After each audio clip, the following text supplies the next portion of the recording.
that occurred in Faro Bank, a pressure reduction station. Please introduce the matter.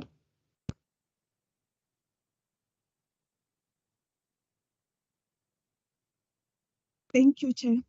This is a closeout report into a gas supply interruption that occurred at the Faro Bank pressure reduction station.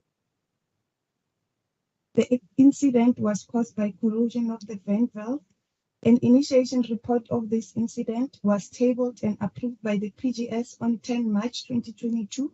The gas leak was discovered by the on-site security guard who noticed bubbles emerging from the groundwater. In terms of the impact, Chair, the incident didn't have any negative effect on the Sasol gas customers who are tapping gas from the affected pipeline. However, this incident affected Sasol gas. Sasol gas indicated that the total gas that was lost for 14 days was about 0.6 kilogram, which amounts to monetary value of R2.13. This is insignificant in terms of volume and cost. Sasol gas further mentioned that the cost of repairing the pipeline has amounted to 657,540 rands, which included the cost of rehabilitation of the land and discarding the rubble around the area where the gas leak has occurred. Based on the information gathered during the investigation found no evidence of adverse impact on the environment, public and surrounding infrastructure. However, the long-term effect of the gas leak may affect the air quality and increase the greenhouse gas effects and global warming, which might cause climate change. Moreover, the exposure to elevated levels of natural gas can lead to adverse health outcomes such as respiratory diseases, cardiovascular diseases, and cancer. The remedial actions and management of consequences which Sasol Gas has undertaken are highlighted in paragraph 6.4. Sasol Gas needs to submit the proof of the long-term remedial actions and consequence management to the energy regulator by the end of March 2023. We therefore request that the PGS members should approve the closeout report into an investigation on a gas supply interruption that had occurred at the Faro Bank pressure reduction station in the Witbank area. And to further note that the Faro Bank pressure reduction station will be included as part of the 2022 to 2023 gas compliance monitoring inspection. Thank you, Chair. Thank you very much. Members, the report is before you for consideration. If there are any questions or any guidance from the members, I open it up to you, members. Starting with Ms. Mpongose, please go ahead, ma'am. Thank you, Chairperson. I'm happy with the report. I just have a comment. There's just some slight inconsistency, really, in how this leak was discovered. Because initially it was said it was discovered by the security when they saw bubbling, on coming out of the groundwater. But I think later on in the report it says he smelled odors of gas and he took a look around to check and then reported. Then an artisan was sent on site who then also looked around, couldn't find anything until he found those bubbling, who observed the bubbling emerging from the paving. So if that can be clarified or fixed, really, for consistency purposes from the introduction and from the body of the report.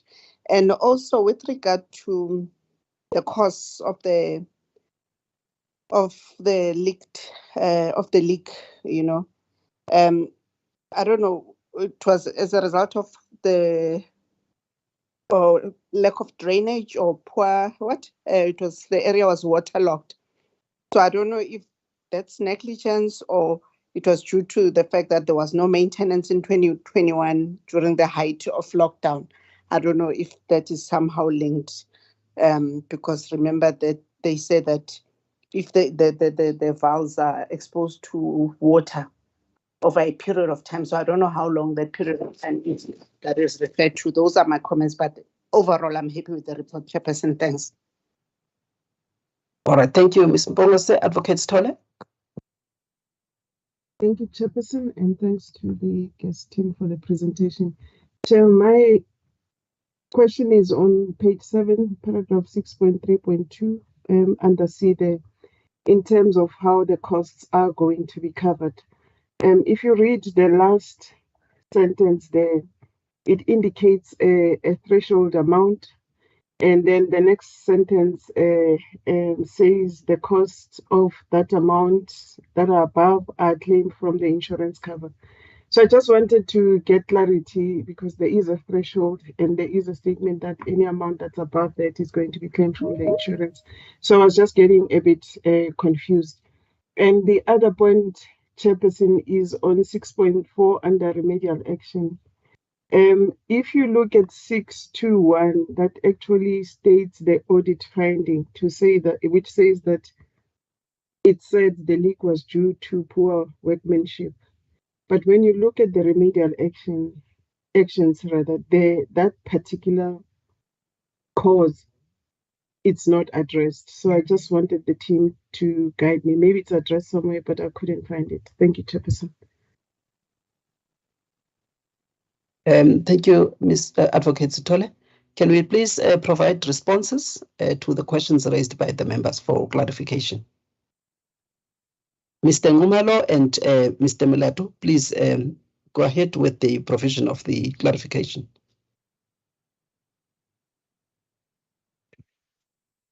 Yeah, thanks, Chair. We'll start with Ms. Mpungose's question on the gas leak. I think the explanation here is that the security personnel experienced a gas odor, and the artisan was dispatched on site. He also experienced the odor, but didn't see anything until later when he noticed the gas, the bubbles on the pavement. But as reported here, Chair, it's about what 0.6. The volumes of the leak are quite small to an extent that the 0.6 kilogram. But then the security personnel could not detect this because he's not trained to do that. He only experienced the odor, but the artisan is the one who discovered the bubbles on the pavement. I'm not sure if that addresses Ms. Mpungose's question, because for me, I don't see any contradiction in this. One experienced the odor, the other one is the odor and saw the gas leak. That's how the matter was reported. Then on the question, just hold on, Mr. Milatu. Let me check with Ms. Mpongose if that explanation would be sufficient in taking care of the possible inconsistency. Sometimes you may think that the way that you've written it is well understood by the recipient of the document, but I think some clarification there. Just appreciate that you may need to just tie up those two incidents properly so that it is very clear from any person who's reading this who may not have been involved in the compilation of this document. Okay. I think that is important. Ms. Mbongose, is there anything that you would like to say on this? Thank you, Chairperson. I've heard the explanation, which I well understand. However, they must fix then what is written is captured on 5.2 vis-a-vis when the artisan visited, so that is clear. Because 5.2 does say, according to Sasol Gas, on 18 January 2022 at 8:10, the on-site security guard discovered the gas leak when he noticed bubbles emerging from the groundwater. That's what it says. Meanwhile, later on, it says that was discovered by the artisan. Meanwhile, the security guard has smelled the odor. So the background and the body of the report, if there can be just consistency in what is captured in there, I think that is my request. Thanks. Thanks, Ms. Bongose. I think that will be done. Let's go on to the next question.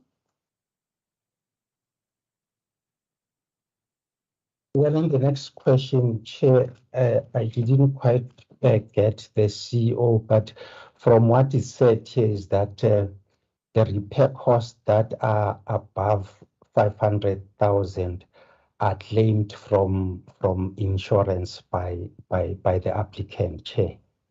So I didn't quite get a member there on what was the exact question, Chairperson.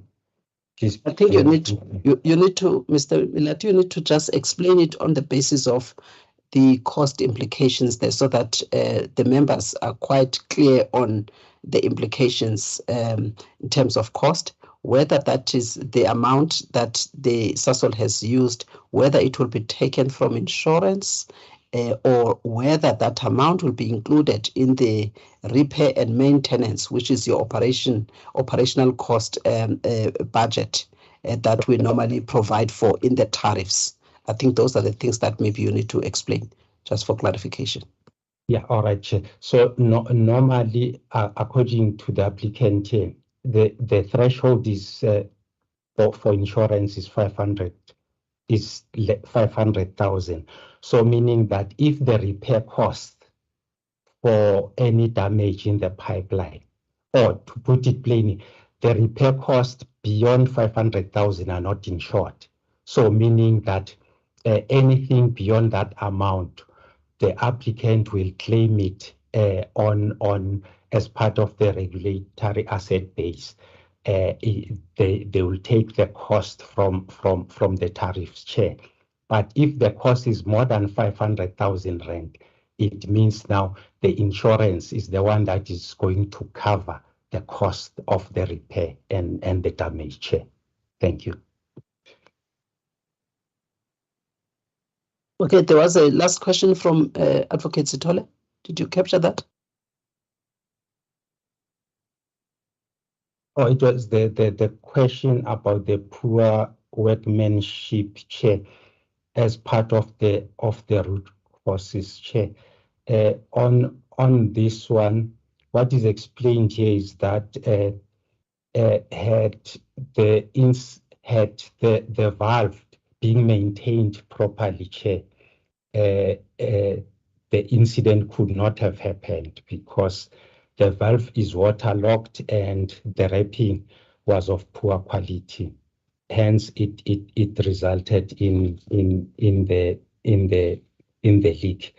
So I think the CEO said it's not captured around remedial actions, if I got him properly, Chair.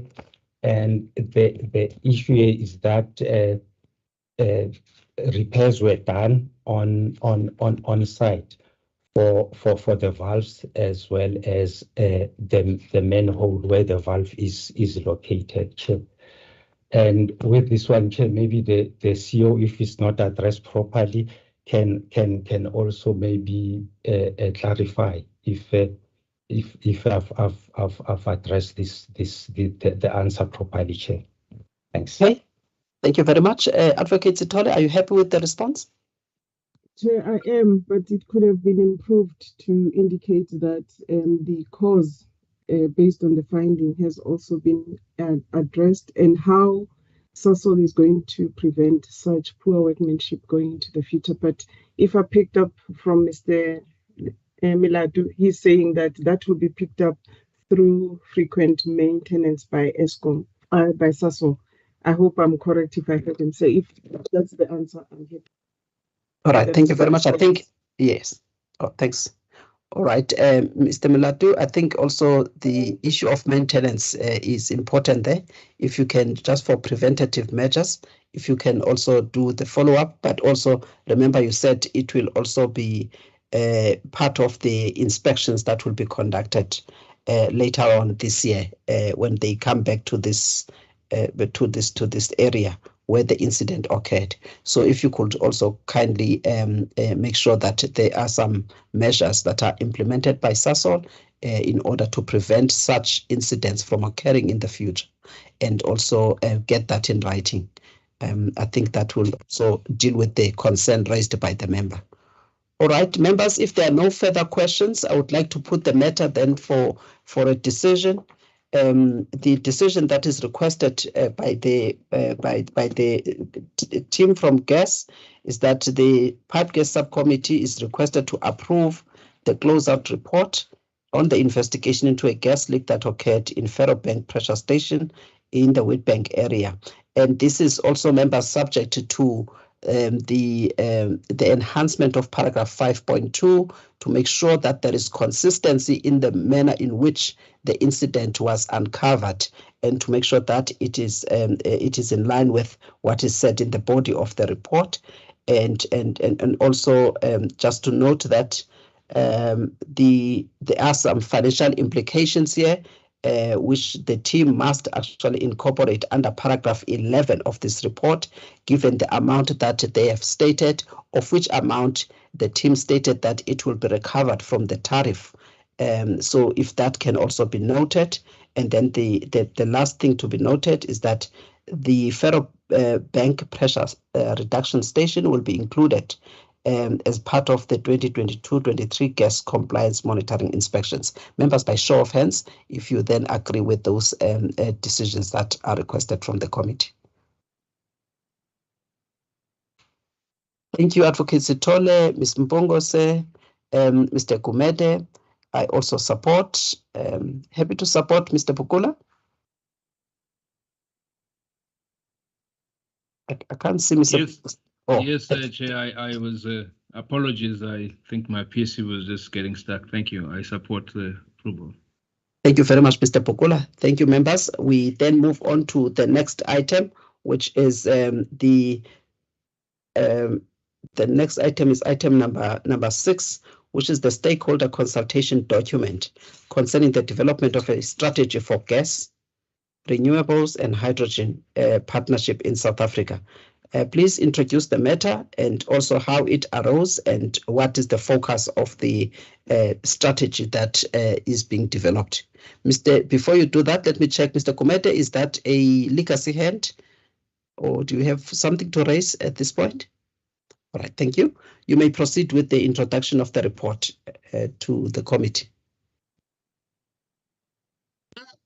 Thank you, Chairperson.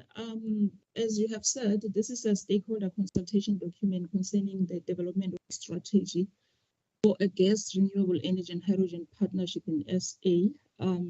The report, Chairperson, arose from, this request for developing the strategy arose from the PGS meeting of 10 March 2022. We were tasked to look into developing the strategy, and it was actually prompted by many questions around our advocacy role on gas, particularly in the context of the developments that are occurring in the industry around energy transition that are sort of threatening the future role of gas in favor of increased renewable energy integration and green hydrogen, and also around the issue of security of gas supply, because we know that with the developments that are coming from Mozambique in relation to the Sasol natural gas project, we might be facing some shortfalls from in the near future, let me put it that way. So the main aim here is to explore how the existing interface among gas, renewable and renewable energy as energy sources and hydrogen as an energy carrier can be best exploited to position gas in a way that it will play a meaningful or make meaningful contributions in the country's energy economy. There was also a request that we should involve our stakeholders through our consultations to solicit their views on the related issues. So as a starting point, I will take the report as read, but I just want to summarize that as a starting point. As GAR, we've done a background research because we just didn't want to put out the stakeholder consultation document and ask questions from the dark. So we did our own background research, compiled the report that is presented in Appendix 1 of Annex 1, which basically provides the theoretical perspectives around the interlink that's there between gas, renewable energy, and hydrogen, and then also to look at the key markets where the complementarities or the complementary relationship among these energy sources is possible. So this is just one aspect of the report, but there are lots of issues that we are discussing and raising there. So this report, we used it as to compile the stakeholder consultation document that you see in Annex 1 of the submission. And then the questions that you see there are basically premised on the discussions that are stemming from that report. So the whole purpose of the stakeholder consultation document is to solicit the stakeholder views on the issues around gas, how it fits into the growing renewable energy scenario, how it fits into the hydrogen scenario, and what is being reported about its role in the decarbonized energy system, and in fact, about its role as we see it, because some believe that even as we transition towards net zero, whatever energy transition, as most analysts put it, gas and in its current form, I would say in its traditional form, it still has a role to play, particularly from now until 2040, when you look at some of the EIA reports and the reports that are put out by the International Gas Union, particularly around power generation, industry, as well as in residential areas, we will still continue to use gas as is before we start thinking about gas in a decarbonized manner. So the whole point of us putting these issues out there is to solicit views of our stakeholders around this, which will sort of assist us to put together a strategy that we can use to advocate for the continued role of gas in our country. And at this point, Chairperson, I think I should mention that we are not taking a position on whether we prefer traditional gas over hydrogen versus any other one technology over another and whatsoever. We are just putting out all those issues out there for stakeholders to comment on, and then that will guide us as to which approach. I mean, it will guide us how we actually approach the strategy development process. And we are using this as a starting dialogue or discussion with our stakeholders on the various issues that we raised in there. And then basically various issues that we believe will have an impact on the development of the gas industry and basically going into the future as well.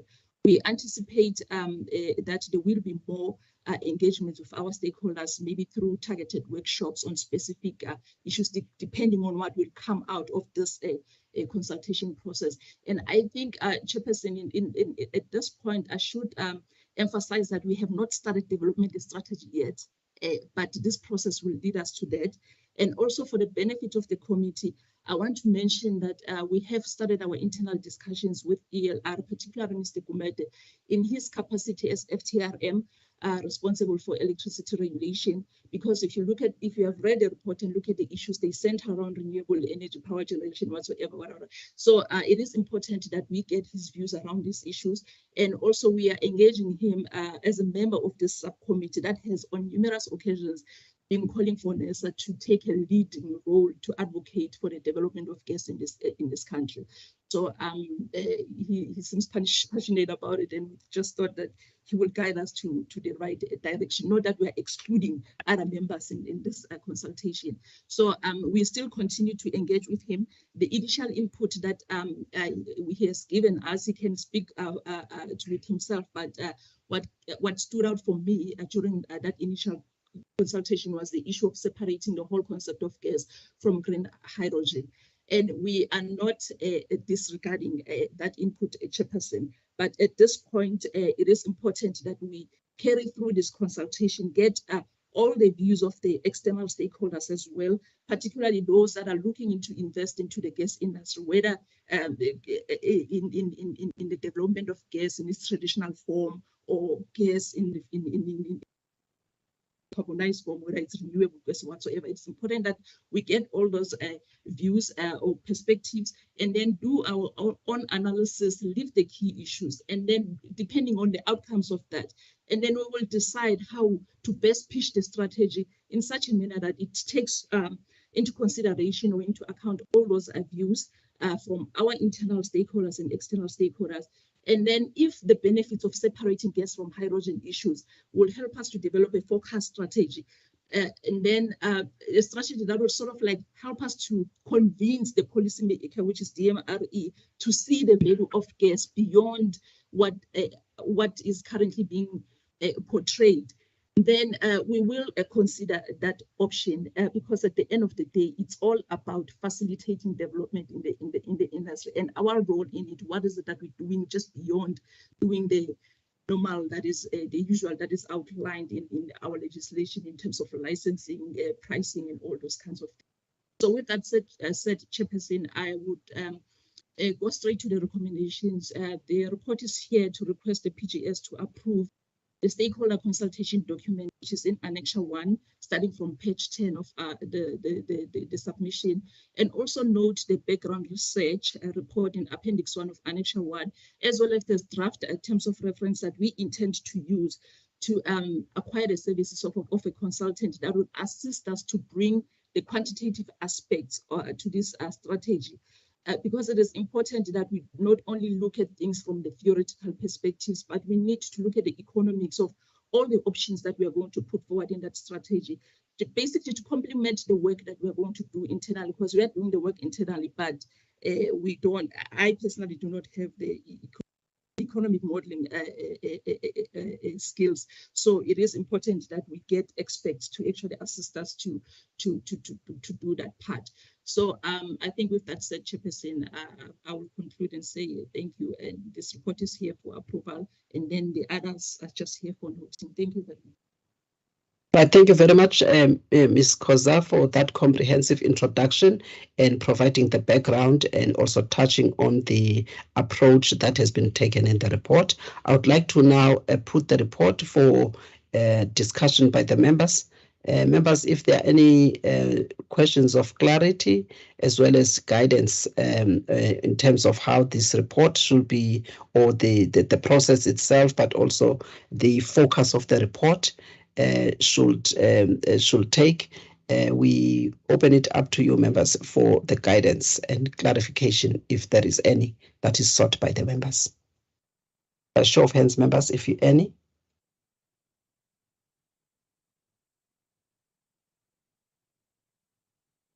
Starting with Mr. Pukula, you may go ahead, sir. Thank you, Chairperson. I do not have anything against the research and the slant and what the report would want to get, but I am also of the view that it probably is not just a piped gas. When you read what it wants to look at, it's all of the divisions of NASA that need to look at this. The third point is that to spend 700,000 Rand on this report when you have your RA and the other divisions that can do economic modeling, and if they can't, they should be able to do that, is also probably not necessary in my view. I think if we do it internally and put our resources and do what we have to do that, and the areas that we can't, I mean, there's RA and there are the other divisions within NASA that would do that. Yes, there would be money spent on other workshops, but we then also have to look at whether we are not having some scope creep into other areas that are not necessarily areas that we should be creeping into. And then the last point, really, for me, I am not comfortable with the slant of the questions that like the consultation questions. I will give you one example, but which has nothing to do with my comfort, but the fact that when we do things, we don't do things against stated public stated government policies. I mean, question 4 on page 19 of this document says, for instance, what is your opinion on the views that gas-fired power should not even be a consideration for South Africa? There's an IRP that is already pronounced on this thing. So why are we asking people on something that there's a policy that's already there for? I wouldn't go into the other ones, but my view is that when we are having this and consulting, maybe the way that we ask these questions, for me, has a slant that I don't really align with, but it's fine. I don't have to align with it, and it's a consultation paper. But I think let's remove the questions that start questioning what is stated government policy. Thank you, Chairperson. Thank you, Mr. Pukula. Any other questions? Okay. All right. Ms. Koza, please, I think some of these questions from Mr. Pukula are really for guidance and just so that we are quite careful in terms of the language that is used and maybe just the approach. Do you want to just maybe note some, also maybe just on the scope creep, and perhaps also maybe in terms of the internal resources that could also assist in the economic model? I think maybe there you may need to just come in if you had already started with consulting with the internal divisions to see if they can be in a position to assist with what you are trying to do, or what you will be doing in the report itself going forward. Okay, thank you, Ms. Mazzetti. I think I need to start with the question, the slant of the question that is trying to solicit the stakeholder views around that gas to power should not even be a consideration. The reason why I actually put this question, I take what Mr. Bukula is saying. Yes, gas is already there in the IRP. It might not be in the amount of or the quantities that we had initially anticipated that it would be when before the IRP 2019 was promulgated. Because if you remember, gas moved from 8,000 megawatts in the draft and dropped to 3,000. And I remember the department even came to meet with us, Ms. Mazzetti, to explain the drop, why it was actually necessary. And the reason why we're putting this question this way is because if you look at the other advocacy reports that are already out there, in every webinar that we've attended that looks into this whole issue of gas in the role of gas in the energy transition, basically they are saying NESA should not, not NESA, the department should not even consider gas as an option for peaking power as much as it is needed. So it's certain stakeholders, lobbyists that are very prominent in these discussions, and then we're putting it out to our stakeholders to say what is their view on this. It's not necessary that we are against it or whatsoever, but I just thought maybe if it's too negative, I will try to put it in a way that we still get the information that we want from our stakeholders without necessarily putting it in a way that we are being negative towards what is already provided for in the government policy document. And then on the issue. Okay, of, I think Theo, not only on that question, just double check again. It is not to change the essence of the question, but in terms of what you would like to attain from stakeholders, but perhaps just the tone of the question, so that you can put all of the questions in a sort of positive manner and being neutral, but not losing the essence of the question that you would like to ask in terms of the information that you would like to get. I think that is the input from the members. Okay, noted. Thank you, Chairperson. I will relook into the questions.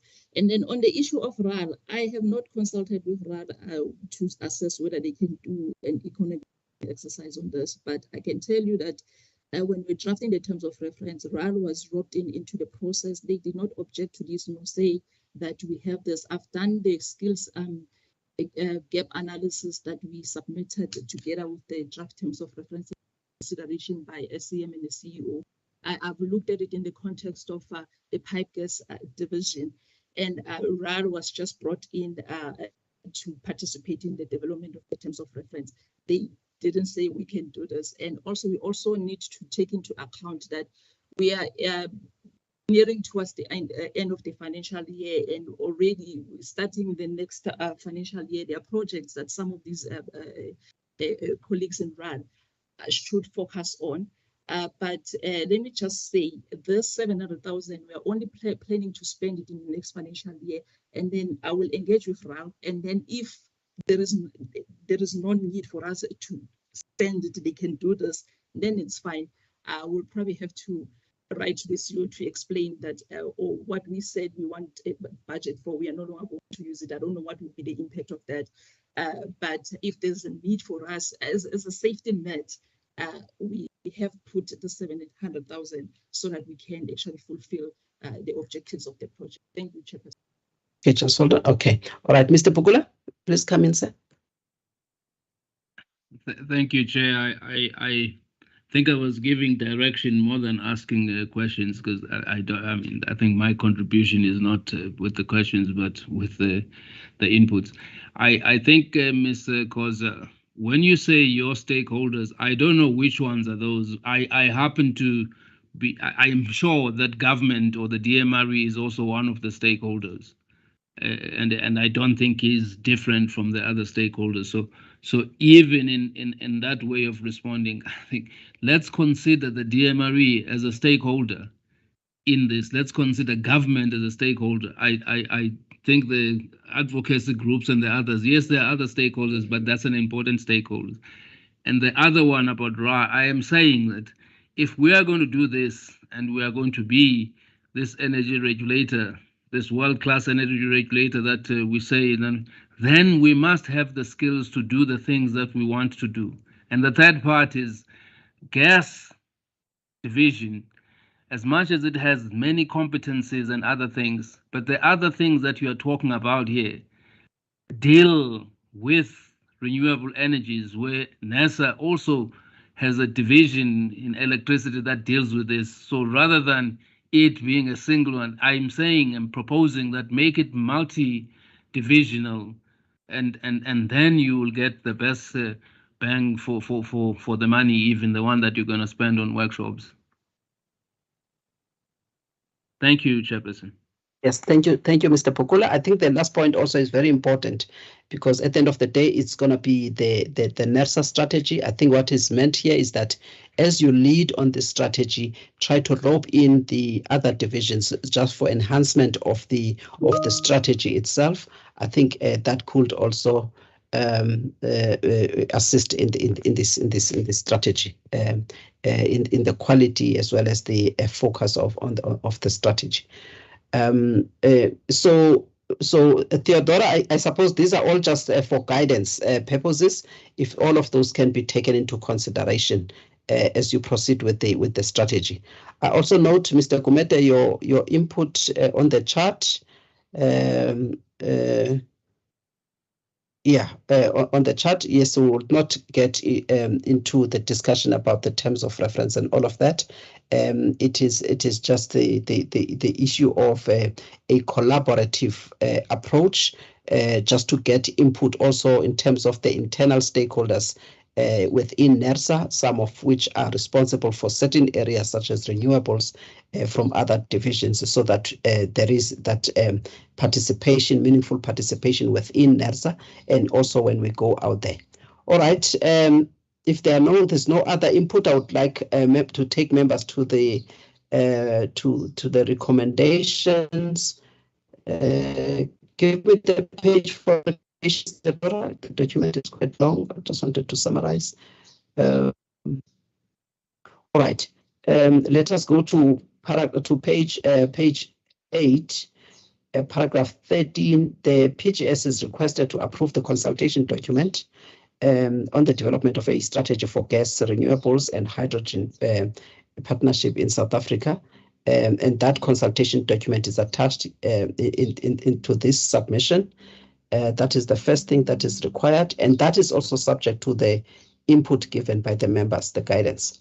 And then the second thing is to request the committee to note the related background research report, providing the baseline information, scope, and context for the development of this strategy that has been mentioned earlier. I think Mr. Kumeta's question now comes to the third point that is requested here, or recommendation, which is to note the terms of reference for acquiring the services of a consultant to do the economic modeling. So it is not for approval, it's just for the noting, and I'm hoping that the terms of reference were taken through the appropriate divisions or units within NERSA for approval. But I think here it is just for purposes of informing the members of the committee in terms of the external assistance that will be required. But before that, the members of the committee are saying that please look internally first, if you can just find out from RAR if they will be in a position to assist with the type of economic modeling that is required, and but also because you requested to rope in other colleagues from other divisions. I think also electricity might actually have people that could do some economic modeling on these matters. Let me just, before I conclude on the reading of the recommendations, especially the last one, let me take the question from Mr. Pukula. Mr. Pukula, is it on the recommendations? Please go ahead, sir. Yes, Chair, it's on the recommendation. It's in particular the comment from Mr. Gumede that the terms of reference are not appropriate. I think they've been brought here for discussion, and we're giving inputs that it all goes with the strategy. If we are going to be a regulator that's reliant on consultants and not building our own, it also is. I'm getting straight into that let's have the competence that we require as a regulator, and let's build them if we require them, and not outsource everything and anything that can be there. So for me, I was raising that because I had seen it's 13.3, one of the recommendations. Thank you, Chair. Thank you very much. All right, members, let me put it to you. I think we are saying as members that we must first look internally. If the nature of the economic modeling that is required in this project, if there are skills internally, then those internal skills must be utilized. I would like to see if members are all members are in agreement with that. Otherwise, I also do not have a problem if we do have the capacity and the resources and the necessary skills to undertake that economic modeling that will be required in the report. So first of all, the members are saying, let's look internally.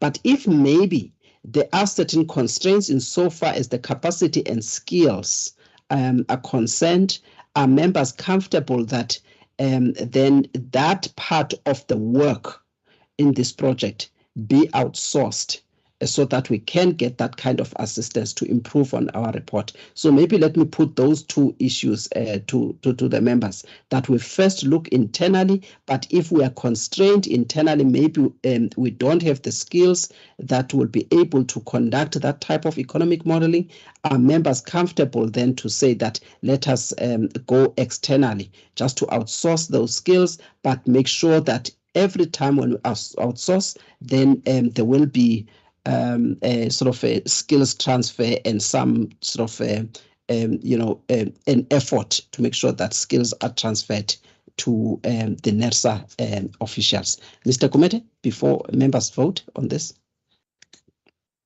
Morning, Chairperson. And members, my chair would be to just say, I just want to clarify. I would have preferred, as part of the strategy, something that takes into account the issues raised by Mr. Pukula. I'm just uncomfortable, Chair, that on a regulatory platform, on a public platform, where we discuss, because the issue of the amounts that are put on budget or whatever, I think those are actually administrative processes, and they might hinder the efficiency of procurement later in the event that we actually needed to procure. Mine would have been to say the strategy should be preferably we use this interdivisional team approach, which is the preferred approach, and we can supplement the skills as appropriate. But that the actual part of the supplementing of that skills and everything, it's actually an administrative, and it's subject to governance issues. I'm just concerned, Chair, that if we bring, that is the only thing I was raising, but I understand where Mr. Pukula is coming from, and I agree with him. We need to use interdivisional team approach, and if we don't have the skill, and we need the skill, to build the skill internally if it's required, unless it's a once-off. But if there is a need for additional supplementary support, that should be something that is handled within the governance, the NERSA governance framework. Thanks. All right, thank you very much, Mr. Gumede. Advocate Sithole? Chairperson, I also support what Mr. Gumede is saying, and I think it would not be correct for us to vote on whether we internal or external or a combination of the two. It's an operational matter, and there are processes within supply chain to be followed when you want to use either of those two. So it's a matter that can be dealt outside of this particular meeting than to have a decision made at this subcommittee as to whether do we vote for utilization of internal or external. So I would want to propose that we not discuss that part in this meeting. It should be dealt with in line with operational or internal processes. Thanks, Chair. All right, thank you very much. We thank you very much. Let us just note then. I would like then that we strike out recommendation 13.3, and instead we just note that there will be economic modeling that needs to be done, and if members can just note that. And then other processes, governance processes, will be followed if there's anything that needs external assistance. But remember also in terms of the terms of reference for the subcommittees are allowed to seek external assistance. So to the extent that there will be that need in the future as this project progresses, I'm hoping that such a submission will be made, but it will not be a submission that is going to be discussed in an open meeting, but under the governance matters if the need arises. But for now, members, item number 3, under the recommendations, I would like members to note the assessment of a energy economic modeling as part of the project. That's all in terms of number 3. Are members then comfortable then with 13.1? I've read it out already. 13.2 and then 13.3 is withdrawn as it stands. The only thing that is on 13.3 is that energy economic modeling assessment will be conducted as part of the project. With a show of hands, members, if you are in support of those recommendations. Thank you, Mr. Pukula, Advocate Sithole, Mr. Gumede, Ms. Mbongose, and I also support. Thank you, members, for the guidance and the robust discussions on this matter. We now move on to item number 8. Item number 8 is for noting, members, and it is an update on the calculation of the MRP, market risk premium, as well as the risk-free rate calculation for the period ended 30th of September. Please take the report as read and highlight the key issues, but also the value of this calculation, where it is going to be applied. Thank you. Ms. Makota. Thank you, Chairperson. Mr. Keswa will introduce the submission. Thanks, Chairperson. We cannot hear, and I think stakeholders as well are unable to hear you. Audible now, Chairperson. Chairperson, I will then introduce it. It seems Mr. Keswa has some technical challenges. Chairperson, this is the report for the market risk premium and the risk-free rate that we do on the quarterly basis. The reason for doing this report is because we were asked by the stakeholders to do the calculations and publish it on the NERSA website. Stakeholders wanted to make sure that they follow the correct methodology, and that for transparency and consistency reasons, they then request NERSA to publish the report. Chair, this is the report for the period from June up to September, and the calculations shows that in terms of the market risk premium, there was a slight increase there, and then also on the risk-free rate, there was a slight decrease there of below 0.4%.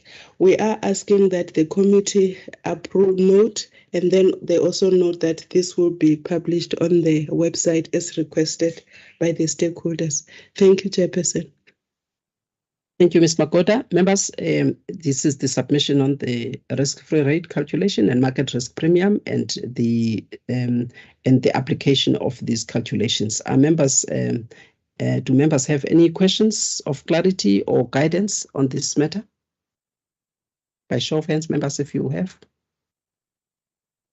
If none, members, I would like to then take you straight to the recommendations in terms of the decision required from the members, and that decision is summarized on page 7.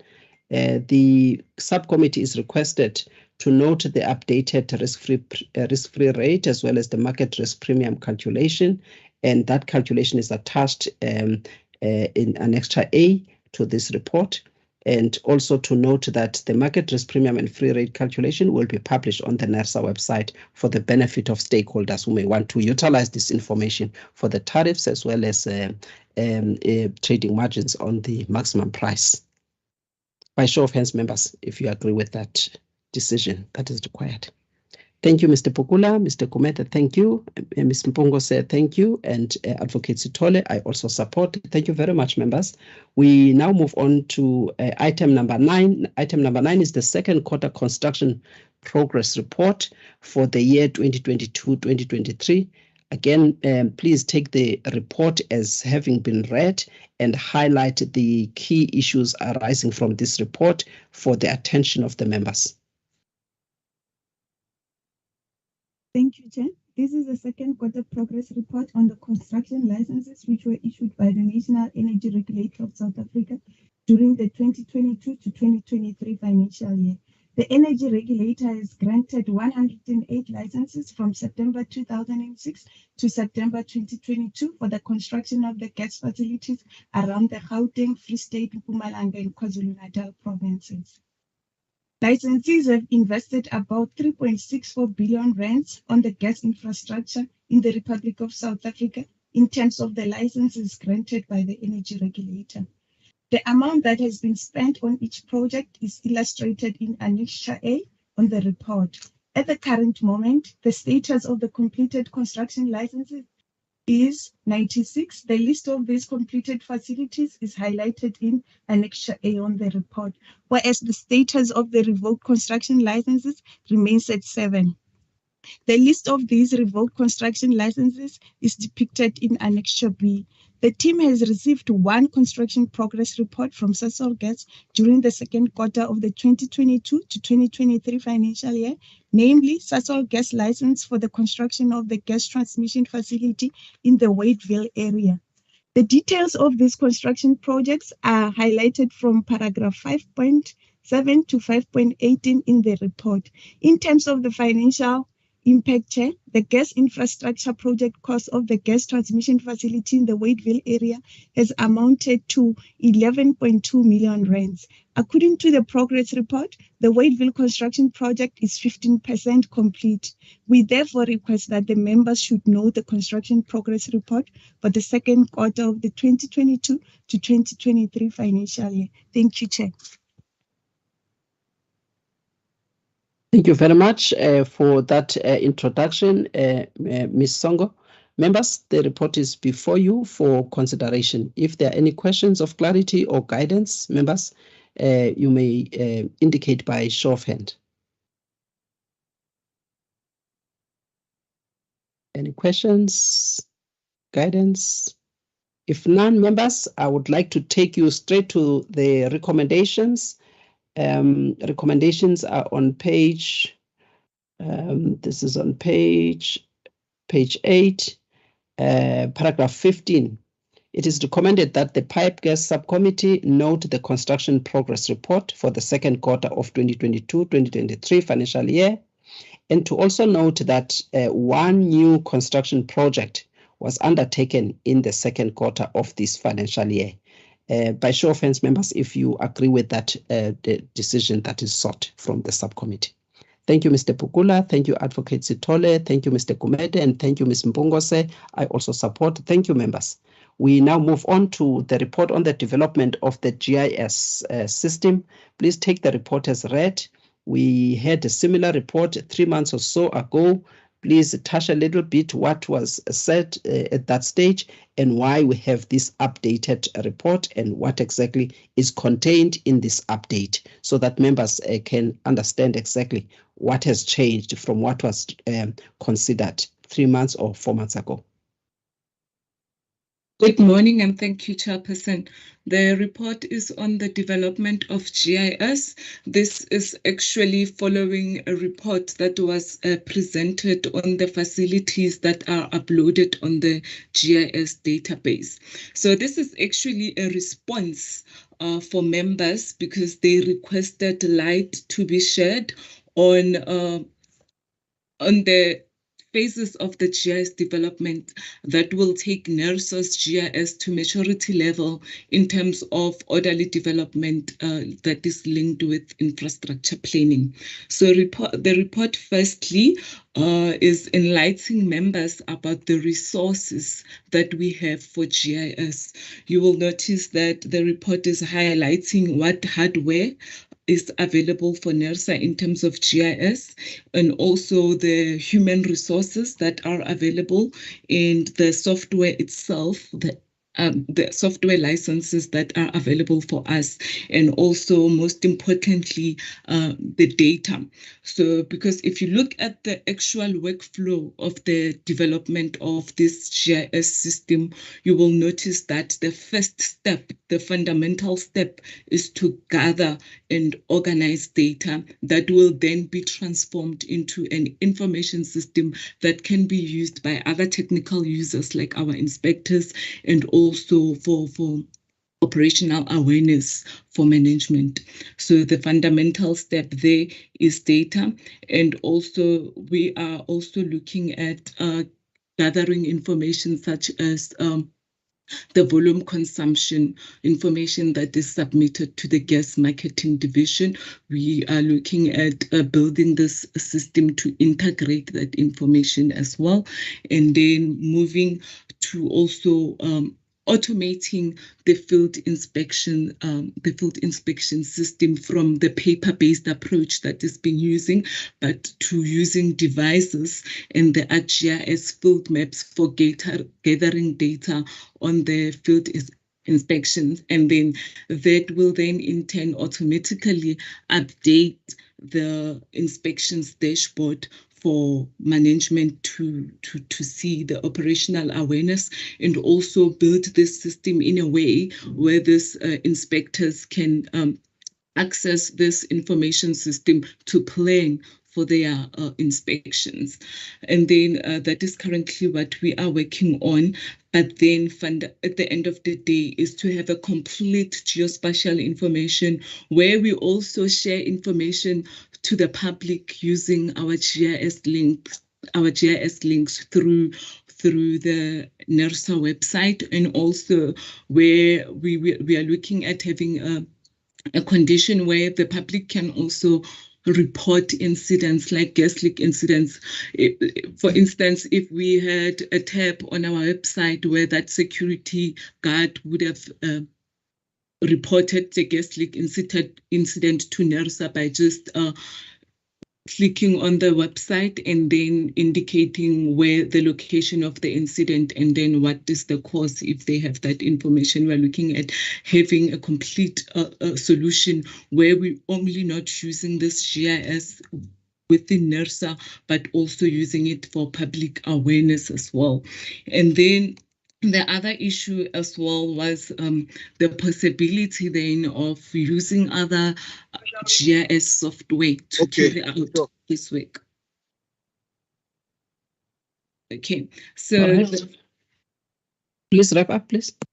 Okay, so the members also were concerned about the possibilities of using other GIS software for carrying out this work. So I am not a business analyst, but from what I've observed is Esri, which is the ArcGIS software provider, have strategically given themselves a competitive advantage because their software is integratable with other softwares like the SaaS software and the Microsoft softwares, and also it its components are also used in the synergy gas software that can be used for modeling. So they've given themselves that competitive advantage over other GIS softwares.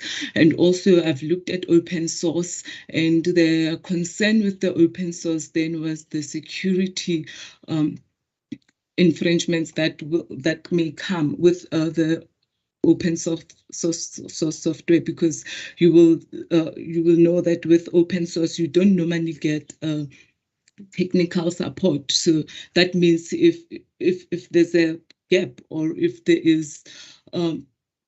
there's a bug in the software, you are likely to be exposed, because there won't be immediate technical support to patch that. So the report, ma'am, is for noting. Thank you. All right, thank you very much, Ms. Ndebele, for the comprehensive introduction of the report and explaining exactly what is contained in the report before us and why you had to bring that report, and outlining all of the steps that will take us to a complete system that we may want to have in the future. Members, the report is before you for consideration, and if there are any further input as well as guidance, members, you may indicate by show of hands. Any input, members, or members are happy with the report and the explanation that is provided? If so, members, I would like to then take you straight to the recommendations that are summarized on page 13 of this submission, where the subcommittee is requested to note the current resources for the GIS as illustrated using the components of the GIS that are outlined in the report. The second request is that the subcommittee is requested to note the GIS workflow as well as development phases that have been outlined, and also to note that software like MS Power BI may be required in future in order to complement the ArcGIS, so as to broaden NELSA's capabilities in obtaining large geodata for compliance monitoring as well as broad market information. Also, the committee is requested to note the SRIS ArcGIS software currently in use, and serves the current needs, and its adequacy and suitability for NERSA's needs will be regularly reviewed. Members, with these recommendations, I'm happy to support all of them. If so, please show your support by raising your hand, members. Thank you, Mr. Pukula. Thank you, Ms. Mpungose. Thank you, Mr. Gumede. I also support. I believe Ms. Advocacy Tole is probably left, as was indicated earlier on. But yes, she did not leave as indicated. She just experiencing some technical challenges. She will join as soon as possible. All right, thank you very much. All right, but we still correct, so the decision that we have just taken is still valid. We are 4 members. Thank you. All right, we then move on to item number 11, which is the implications of the delay in promulgation of the Gas Amendment Bill. And this was requested of the staff in GA to do that analysis of the implications on the delay in promulgating the Gas Amendment Bill, which was already before Parliament, and it was processed up until almost the last stages, but then it was withdrawn. That is the background to this, and the team was specifically requested to do some analysis on the implications of such withdrawal. Can you please then introduce the report and indicate the implications? Mr. Bugula, before they do that, Mr. Bugula, is that a lingering hand? Or is it new? Okay, thank you. Can you please introduce the report? Thank you, Chair. Chair, it's a report that shows the implications of not promulgating the gas, the new gas bill. Chair, we first brought a concept note to this committee, which detailed the areas that we felt ought to be addressed by the new bill. For instance, we recommended that when we calculate tariffs, it should be for gas infrastructure, including regasification infrastructure and distribution infrastructure. That seems, or that is not included in the current Gas Act. So we wanted this bill to address those issues or areas where we felt there were gaps in our current regulatory framework. Chair, there are other areas that we also recommended, for instance, mandatory third-party access on all infrastructure. This would assist in developing a competitive gas industry because we would be able to ensure that all the infrastructure that's there, we can enforce third-party access. As it stands, Chair, we cannot enforce third-party access to such infrastructure as distribution, as well as even for the regasification facilities. So the gas bill that we were advocating for its change was meant to address all these issues, Chair. We prepared a detailed concept note, which is attached. And as mentioned earlier, Chair, it served at this committee. And what we are noting is that given the withdrawal of this bill, the areas that we expected now to have been addressed will remain unresolved. Maybe to also lift up, Chair, that the Gas Act does not have what can say punitive measures for transgressions, or the punitive measures that are there have proven challenging to implement. For instance, here we cannot suspend or revoke a license for maybe a player that is really transgressing the act. We would have maybe expected to have some form of penalty or measures to deal with such instances. Chair, without further making comments, I think we'll take the bill as read and ask the committee to note this report, Chair. Thank you. Thank you very much, Mr. Kotoro, for that brief introduction. Members, the submission is before you. As indicated, it was a request specifically to the GAR team to do that kind of analysis, just so that members can have an appreciation of the impact of the delay in the promulgation. And I would like to also indicate to members that such a request was also made in Parliament when the department presented in Parliament that the team from NERSA that was present at the time in Parliament was specifically requested by the chairperson of the Portfolio Committee that they indicate how NERSA will be affected by the withdrawal of the bill, given the fact that there were certain provisions that were included in the bill, of which provisions were going to assist NERSA to perform its regulatory function much better and in a much more effective and efficient way. So that's why that question was also posed in Parliament. And this is why it is now provided in a structured way here by way of this submission. And that's why the submission is before the subcommittee to formally inform the committee that there is that withdrawal, but also as the withdrawal has taken place, what are the implications? Members, are there anything that members would like to provide as a way of guidance on this matter, how to engage on this matter going forward? Yes, the department has informed NERSA also officially on this aspect, and the department has also worked very closely with NERSA even last year when the process started, and also early this year up until the time when the department made a request to Parliament that the bill be withdrawn. Any further input, members, on this?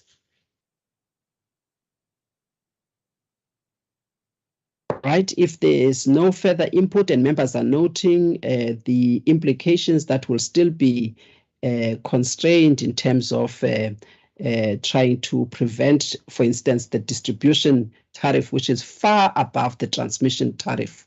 It is now sitting at 20 rands because it is not regulated at all. And that's where the monopoly is. As you would know, it's a national monopoly and the tariff is quite high. But with the transmission is sitting at 6 rands because we do regulate the tariff. So it's one of those examples with regards to the implications and how we are not able to constrain that cost. With that, members are requested then to note the implications of not finalizing the gas amendment bill that was before Parliament. By show of hands, members, that to confirm that you note the implications. Thank you, Mr. Pukula. Thank you, Mr. Gumede. I also note, and thank you, Ms. Mpongose. Thank you, members. We step out of this matter. We now consider item number 12, which is the quarterly report, and that is focusing on the calculation of the maximum gas energy price. Ms. Makota, if you can be quick on this one, just to introduce it, because the report comes on a quarterly basis, but on a monthly basis is the FTRM that confirms. And please indicate what are the implications and the price levels that are that you have observed over the period under review. Thank you, Chairperson. This is the report for the quarter up to September 2022. In this report, we are showing the price level for the maximum price that is based on the competitive benchmark. That maximum price is currently sitting, as up to September was at 271.24 cents. And the one for the LNG that is based on the JKM benchmark, it was up to September, it was 397.90 cents. Chairperson, we are aware that this is due to the impact of the surge in the international gas price, and there are also other unintended consequences that we are currently working on. So we do have a project that is almost coming to an end, which is focusing on the review of the methodology, which will then talk to the implications of these unintended consequences and the excessive increase in the maximum price.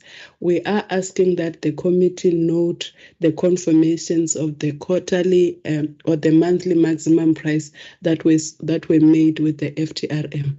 Thank you, Chair. Thank you very much, members. The matter is here for noting in terms of the prices, the price levels that were calculated and observed over the past 3 months.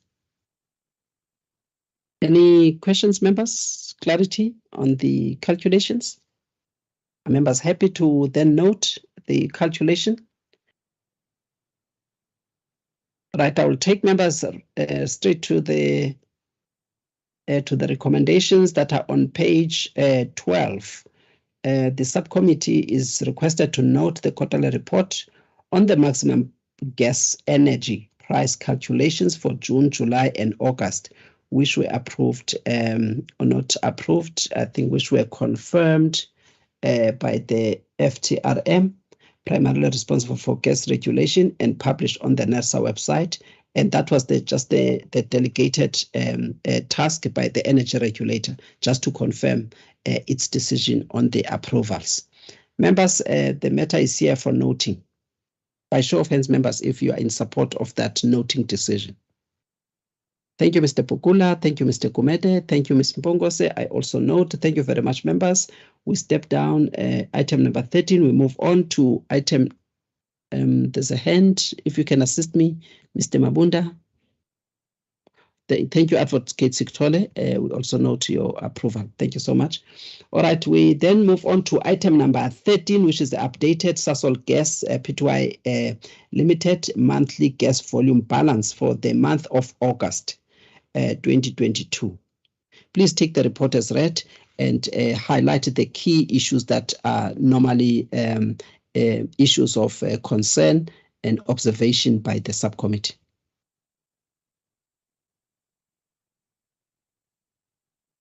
Thank you, Chair.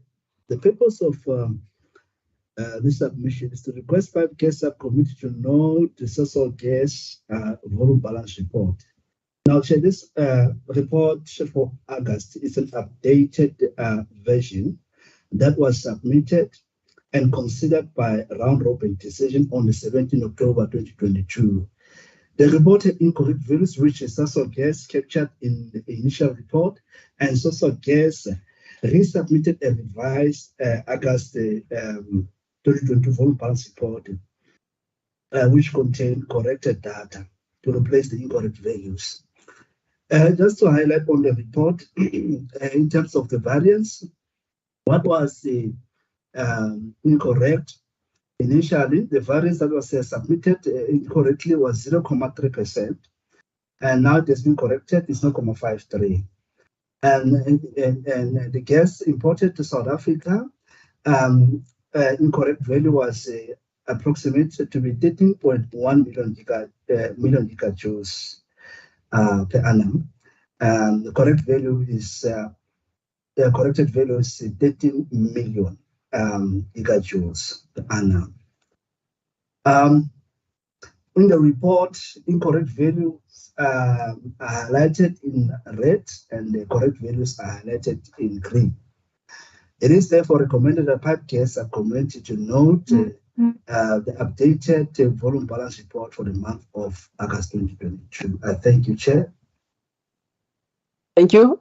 Members, without wasting any time, I think it's just that these are the figures that are provided by Sasol. So the analysis by NERSA was based on those figures as we depend on them.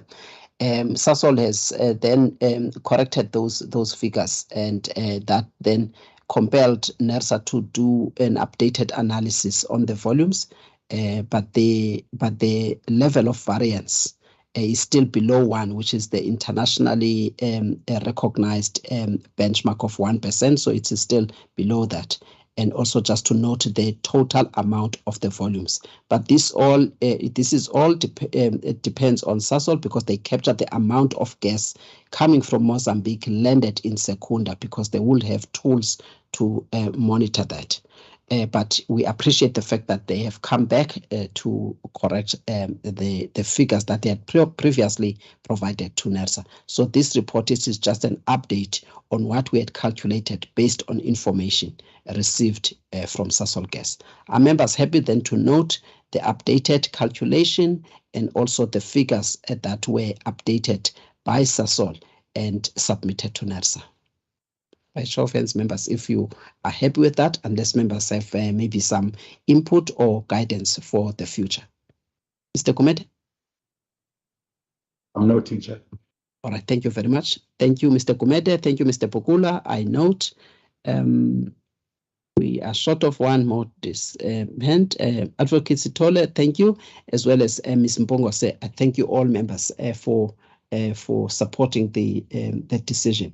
We move on to item number 14. Again, item number 14 now is a new analysis on the monthly volume balance now for the month of September 2022.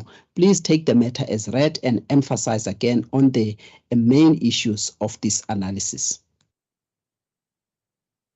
Okay, thank you, Chair. The purpose of this submission is to request pipe gas to note, subcommittee to note Sasol gas volume balance report for the month of September. During the month of September, Sasol imported approximately 11 million gigajoules of natural gas to South African market. The expected maximum export delivery is approximately 13.4 million gigajoules per month. The percentage variance for September was 2.28%, which is not within the acceptable limits of the agreed international benchmark of 1%. When Sasol submitted the volume balance report for the month of September, it did state that it will investigate and provide further feedback, on why the variance for September exceeded 1% benchmark. It is recommended that the pipe gas subcommittee to note Sasol gas volume balance report for the month of September. I thank you, Chair. Thank you very much. Members, any questions, comments, guidance? Any concerns? By show of hands, members, if you have any. But also noting the fact that since there's this now sort of once-off accidents of the level of variance, that there will be information provided by Sasol just to explain why it has exceeded 1%. Litsatsi, you did not supplement, but you may come in because I had put the matter to the members, but please come in quickly. Yeah, sorry, Chair. Just as a correction, Chair. The volume is not 2%, it is minus 2%, Chair. But even though it's minus, it still deserves an investigation, Chair. I was just trying to correct that. Thank you. All right, thank you very much for that correction. We note the correction. Members, are you happy then to note the report that is presented as well as the level of variance? And I think also what is significant here is to note the volumes that are delivered on a monthly basis, because over a period of 12 months, those volumes must now come to an amount of plus minus 157 or 153, if I'm correct. So if you add up all of the volumes now for 12 months and you look at how much they deliver on a monthly basis, it will be important for the committee to then note whether this will make up the expected volumes by the end of the 12 months period. And those expected volumes should be 157 million gigajoules over a period of 12 months. I think that is the significance of this calculation, so that it is in line with the regulatory agreement clause 4, as well as the tariffs for the compressor station in Komati Port, as well as the GTA 3 tariff of the additional pipeline in Mozambique. So there are 3 tariffs that are paid, and the volumes corresponding to each of those tariffs must be achieved by the end of the financial year. Hence, we are talking about the total of about 157 million gigajoules at the end of 12 months, monitored on a monthly basis.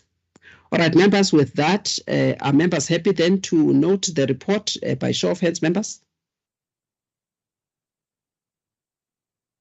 Thank you, Ms. Mbongose. Thank you, Mr. Bugula. Thank you, Mr. Gumede, and thanks, Advocate Sitole. Thank you, members. We now move on to item number 15, which is the report on security of gas supply. And the assessment of current gas production, future demand, and as well as gas options that are available. Please introduce this report. Explain to the committee how it came about, because it was a specific request from this committee, given the tight gas supply from Mozambique and the imminent depletion of the resource, and what will then happen. I think that's how this project came about. Please introduce this report and the content of the report. Thank you, Chair. Good morning to everyone. As you have said, Chair, as you have stated, that this report arose from the meeting of March, where the committee requested that we do this kind of assessment in view of the declining gas reserves in Mozambique.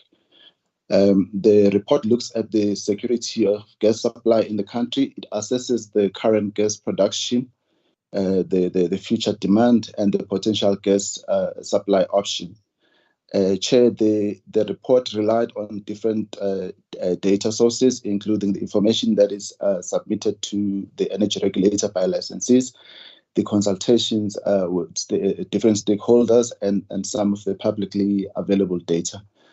The report analyzes the current state of domestic gas production, which is unsurprisingly still dominated by gas produced by Sasol in the form of methane-rich gas in Secunda Mpumalanga.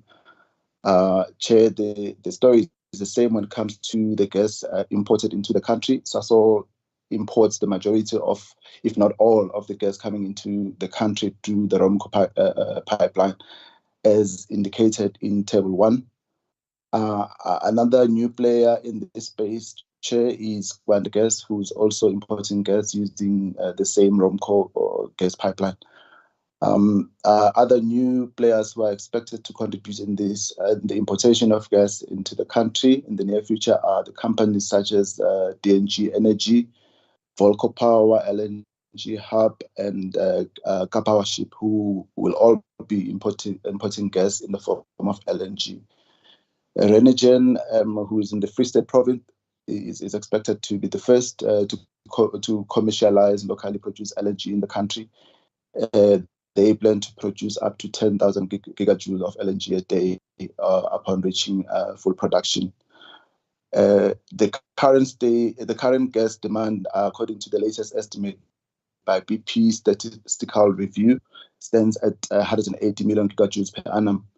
This, however, does not include unmet demand. Chair, the demand distribution by industry and by province is on page 7, and on figure 2 and on figure 3. According to the research paper done by the National Business Initiative that was released earlier this year, Chair, the demand for gas is expected to range from approximately 230 million gigajoules per annum in a low gas demand scenario to 550 million gigajoules per annum in a high gas demand scenario by 2030. The key driver of this demand is expected to be the gas to power sector, and is dependent on two key variables. One is whether the additional gas supply would be available, and two, the level of decarbonization ambition in the country. Further details on that, Chair, are on section 8.3. The gas supply options to meet the increased demand are detailed in section 8.4, where the short-term, medium-term, and long-term option are discussed. As I conclude, Chair, the report also looks at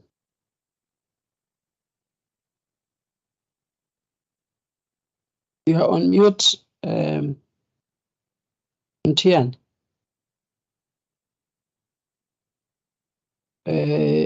Mr. Milatu, can you please conclude on this quickly? Mr. Milatu, may you please conclude? Members, am I audible?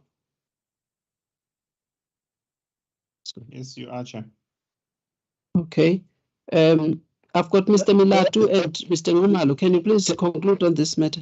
Chairperson, let me do that on my side. I'm struggling with my voice, but I think I'll try and make the best of it. Really, the point that Mr. Mtiani was about to touch on is really with regard to the midterm supply options. And those really are provided there in terms of just the prospects in Bande Ndimani. And as you can see that under 8.4.8, we're basically articulating the reserves that are there in Bande Ndimani.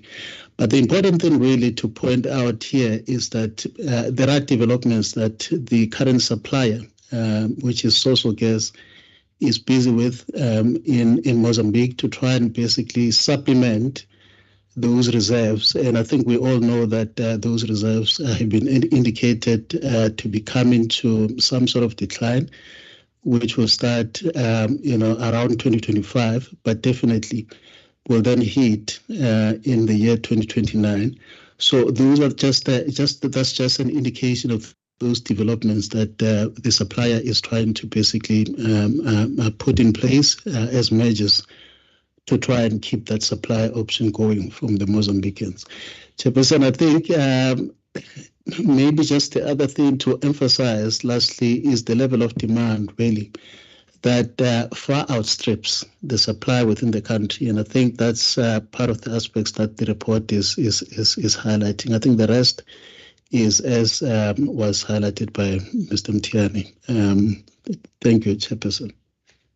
Thank you very much, Mr. Ngumalo, and thanks to Mr. Mtiani as well. Members, the report is here for consideration and perhaps some guidance. The team has managed to sort of touch to a number of issues and also some developments that have been observed, and trying to also outline the options that are available and the efforts that are being undertaken by various players and also potential investors to bring gas into the South African market in order to deal with the potential gas supply security and the sort of imminent decline or depletion of the gas from the current fields in Mozambique, as we know that that agreement ends in any event in 2029, but there has been a number of interactions with NERSA indicating that the decline from those gas fields will kick in maybe around 2025.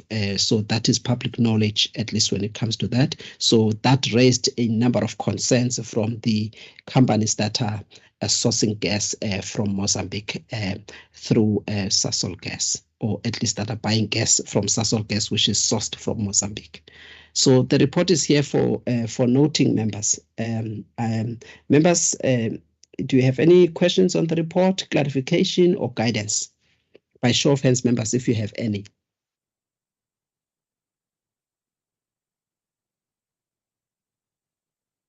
All right, if nothing, members, are members happy then to note the report on security of gas supply, and which report focused on the assessment of current gas production, future demand, and supply options that were outlined. By show of hands, members, if you're happy to note that report. Thank you, Mr. Bugula. Thank you, Mr. Gumede. Thanks, Advocate Sithole, and thank you, Ms. Mbongose. I also support, and we now move on to item number 16. Item number 16, members, is here for noting, and that is the round robin resolutions on the matters that were decided by way of a round robin on the 17th of October. For the record, members, I can just read out because it's not one report. It is the request for pre-approval of the initiation of investigation process of all investigations and resolution by the pipe gas disputes conducted in terms of Section 4 of the Section 4.1 of the NERSA Act, as well as 4D of the Gas Act, for approval and recommendation to the energy regulator. That was done, members. Application by Car Powership SA Fuel Service Company Pty Ltd for the registration of its importation of LNG from international companies through the three ports, Kucha, Saldanha, as well as Richards Bay. The third one that was approved by round robin is the report on Sasol Gas's proposal for maximum price of gas in South Africa for the period July ending June 2023. It was for approval. The fourth one was the final assessment of Zemvelo Gas Pty Ltd's application for a transmission tariff. Started the period there was July 2021 until 30 June 2031. It was a recommendation to the energy regulator. The fifth report that was considered was the rationality test for the maximum price of gas applicable to Sasol, starting from July 2022 until 30th of June 2023. It was for noting. The sixth report was Sasol's gas decommissioning as well as abandonment of plans on some of its assets in South Africa. That was for approval. Item number 7 that was approved was the report on the monitoring of Transnet pipelines, compliance with the approved transmission tariff for the period April 2021 until March 2022 was for noting. And the last one was Sasol Gas's monthly gas volume balance report for the month of August 2022. It was also for noting. So it's all of those 8 matters that were noted, that were approved by way of a round robin. They are here for noting. By show of hands, members, if you note all of those round robin resolutions. Thank you, Mr. Bugula. Thank you, Mr. Gumede. And thank you, Ms. Mpongose, as well as Advocate Sithole. I also support that noting. We have come to an end, members. We saved a lot of time. Time is now 20:11, and I would like to thank the stakeholders that have joined through various platforms, observing the proceedings of this meeting. We have now come to an end in terms of the open meeting.